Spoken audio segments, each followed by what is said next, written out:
इधर दिग्विजय सिंह ने बीजेपी पर हमला किया है। ट्वीट कर बीजेपी नेताओं का नाम उजागर किया है। हॉर्स ट्रेडिंग में शामिल नेताओं के नाम उन्होंने लिखे। शिवराज सिंह, नरोत्तम मिश्रा, संजय पाठक, विश्वास सारंग, भूपेंद्र सिंह, इनके नाम उन्होंने लिखे। हॉर्स ट्रेडिंग असफल होने पर विधायकों का आभार भी जताया है।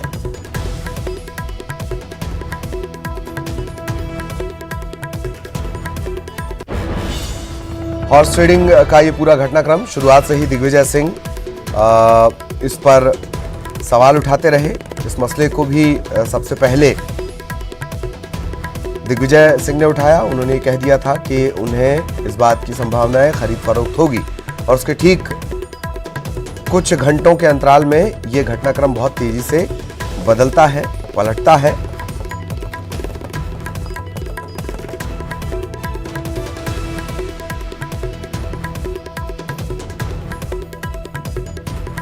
अब उनका ट्वीट आया, दिग्विजय सिंह का ट्वीट आया है। ट्वीट के जरिए उन्होंने हमला किया है। सहयोगी मनोज इस वक्त हमारे साथ जुड़े हुए हैं, सीधे भोपाल आपको लिए चलते हैं। मनोज, ये भी जानकारी दें, इस ट्वीट के बारे में भी जानकारी दें। और कभी कभी तो ऐसा संशय जान पड़ता है कि घटनाएं होने से पहले दिग्विजय सिंह साहब से पूछ लेती हैं कि होना है कि नहीं होना है। क्या जानकारी मनोज? ललित, ये बात आपने बिल्कुल सही कही, क्योंकि जिस तरीके से खुलासा हुआ था, इस बात का खुलासा भी दिग्विजय सिंह ने किया था और जिस तरीके से पूरा राजनीतिक घटनाक्रम चला उसमें भी दिग्विजय सिंह ने समय समय पर बयानबाजी की और तमाम तरीके के खुलासे किए। जब ये घटनाक्रम समाप्त हुआ, हालांकि अभी 4 विधायक मिसिंग है, लेकिन 6 को लाया गया, तो उसमें भी दिग्विजय सिंह की भूमिका काफ़ी महत्वपूर्ण थी। ये भी ध्यान देने वाली बात है कि जो विधायक गायब हुए थे उसमें सबसे ज़्यादा जो विधायक थे वो दिग्विजय सिंह के खेमे के ही थे। तो दिग्विजय सिंह इस पूरी फिल्म में शुरू से लेकर आखिरी तक हैं, जो बात आपने पहले कही। तो अब ये सवाल उठने लगा है कि जो विधायक अभी वापस लौटे हैं, उन्होंने किसी ने भी जो है ये आरोप सीधे बीजेपी के बड़े नेताओं पे, जिस तरीके से दिग्विजय सिंह उनका नाम ले रहे हैं, तो उन पर किसी तरीके का अभी तक कोई आरोप नहीं लगाया है कि उनको ये नेता यहाँ से दिल्ली ले गए थे। तो अब ये बात भी सामने आएगी, क्योंकि रामबाई कह रहे हैं कि वो आज खुलासा करेंगी, तो अब वो क्या खुलासा करेगी ये निर्भर करता है उन पर।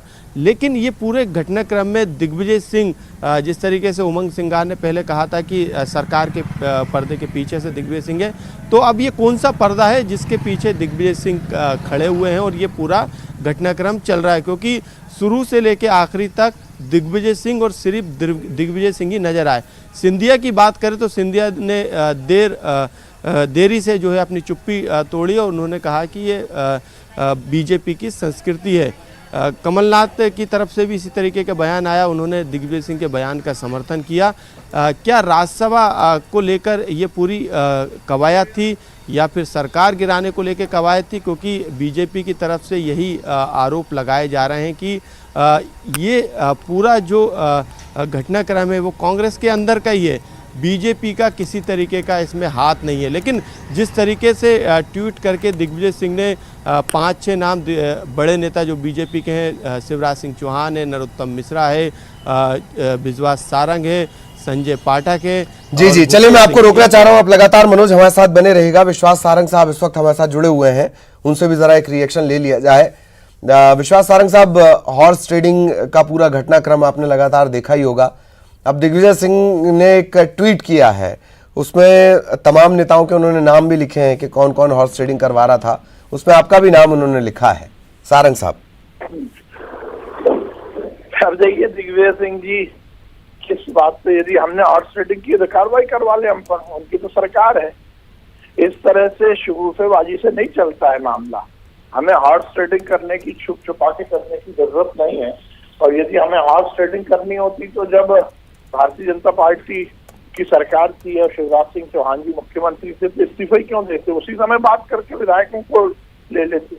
ये तो राज्यसभा में जाने का सब मामला है। आज उमर सिंगार जी ने भी बोल दिया, वो तो कांग्रेस के ही मंत्री हैं, उन्होंने बोला कि ये पूरी कहानी है। और समझ में ये बात नहीं आ रही कि मुख्यमंत्री जी जिनके पास इंटेलिजेंस है उनको खबर मिल नहीं पा रही कोई। कांग्रेस के बाकी नेताओं को कोई खबर नहीं मिलती, केवल दिग्विजय सिंह साहब को खबर कहाँ से मिल जाती है। उनके ही बेटे लोग उनको छुड़ाने चले जाते हैं, उनके ही खास, जो उनके सबसे खास मंत्री हैं जीतू पटवारी जी, वो चले जाते हैं। उन्हीं को पता लग जाता है कि विधायक बेंगलोर में रुके हुए हैं। तो ये सब कैसे पता लग, क्या दिग्विजय सिंह जी ही सब करा रहे हैं और कांग्रेस के नेतृत्व को और कमलनाथ जी को ये एस्टेब्लिश करना चाहते हैं कि मैं आपका बहुत हितैषी हूं और नाम हमारा ले लेते हैं। जी जी। एक और बड़ी बात है, क्या ये सारा घटनाक्रम वाकई सिर्फ राज्यसभा जाने से जुड़ा हुआ लगता है, अगर दिग्विजय सिंह ये सब कर रहे हैं तो? कांग्रेस की इंटरनल पॉलिटिक्स है। कांग्रेस को लगता है, दिग्विजय सिंह जी को लगता है कि उनको राज्यसभा में जाना है तो उन्हें अपने नेतृत्व के करीब आना है, इसलिए वो इस तरह के बयान दे रहे हैं। और दूसरी बात यह है कि ये भी तो देखें कि असंतोष क्यों है कांग्रेस की सरकार में। आपसे जनता नाराज, आपसे अधिकारी नाराज, आपसे कर्मचारी नाराज, आपसे आपके मंत्री नाराज, आपसे विधायक नाराज, तो ये गलती हमारी थोड़ी है। असंतोष की आग में झुलस रही है ये कांग्रेस की सरकार। जी। लेकिन ये इस तरह के गंभीर आरोप लगना और उसके बाद फिर क्या आप कोई कानूनी विकल्प पर भी विचार कर रहे हैं? अब देखिए, दिग्विजय सिंह साहब तो रोज ही कुछ ना कुछ बोलते रहते हैं, कहाँ से कानूनी कार्रवाई करेंगे, तो हमारे वकील को और कोई काम ही नहीं बचेगा। जी नहीं, दरअसल वो कहते हैं कि अगर ऐतराज है तो आप कार्रवाई करें। यही बात वो प्रधानमंत्री के लिए भी कहते हैं। यही बात उन्होंने जब शिवराज सिंह चौहान साहब मुख्यमंत्री थे तब भी एक बार कही थी। टीटी नगर पहुंच गए थे तब तो वो।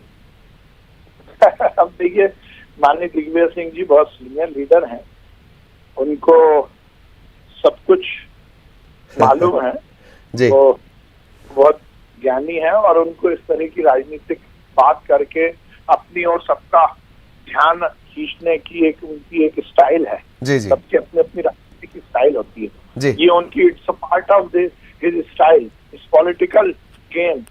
जी जी जी जी। ठीक है सारंग साहब, बहुत बहुत शुक्रिया।